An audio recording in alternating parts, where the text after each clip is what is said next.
खूप त्रास झाला. एका गवळणीला राग आला. तिने म्हणे, यशोदे तुझा मुलगा खूप त्रास देतो, असं वाटतं या गावात राहूच नाही असं वाटतं. मग तिने काय केलं, आपल्या नवऱ्याला विचारलं, दादा आपला नवरा विचारलं का हो आपण हे गाव सोडायचं का? काय विचारलं, आपण हे गाव सोडायचं का? त्याने म्हटलं मी तुझ्या शब्दाच्या बाहेर आहे का? असं कधी झालंय का? तू म्हटलं सुरत तर सुरत निघाले. त्याने काय केलं, आपला घर संसार बैलगाडीमध्ये भरला आणि गाव सोडले. महिला मातांना असं विचारायचं मला, त्यांनी घर संसार बैलगाडीमध्ये भरला, गाव सोडायचे त्यांना.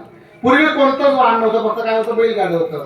तर एका बैलगाडीमध्ये सर्व घर संसार बसला असेल का असं मला विचारायचं.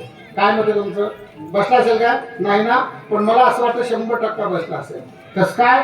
कारण पूर्वी घरामध्ये जेवढे दररोज जेवढे लागतात एवढेच भांडे असायचे. आता रिकामा पसारा जास्त वाढला. ज्या भांड्यांची आपली 4-4 वर्षे गाठ भेटत नाही असा पसारा घरात जास्त झाला आणि वरून सरकार देतोय खोके भरून निघाले गाव सोडून. देवाच्या लक्षात आपला कंटाळून परिवार निघून चालला. आपल्यावर बाबा रागवणार यांना परत आलो. आणायचं त्याचं जादू निर्माण केली, जादू अशी केली.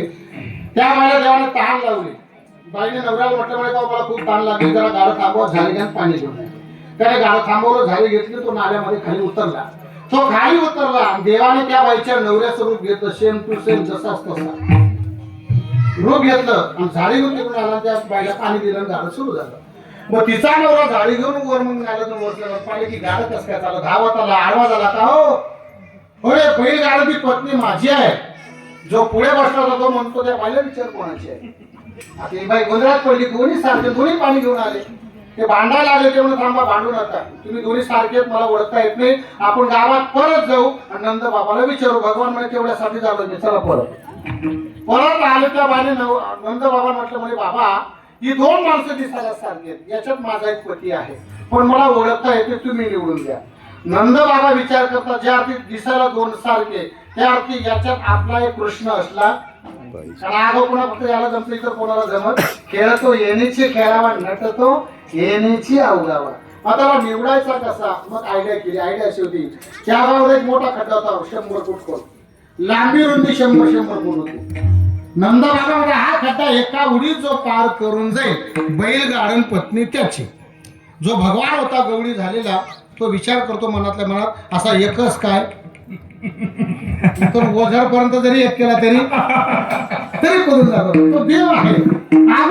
अगोदर तू जशी उडी मारी डायरेक्ट पलीकडे, ज्या बैलगाडा तसं नाही चालणार, मग त्याला सुद्धा एक साथ द्यावा लागेल. नंदाबाबा त्याला म्हटलं तू उडी मारवर. तो खड्ड्याजवळ गेला, डोकावून पाहिलं, एकदम बोल दिसलं, चक्कर आली, मागं सरला. म्हटलं नंदबाबा बैलगाडा आणि पत्नी गेली तरी चालेल, पण माझ्या बापाकडे एवढा खड्डा पूर्ण शक्य नाही. नंद बाबा म्हटलं ज्या अर्थी तुला जमत नाही त्या अर्थी बैलगाडून पत्नी तुझी घेऊन पड. सांग आम्ही काय करायचं. यशोदे कृष्णाला सांगावे गोकुळी राहावे.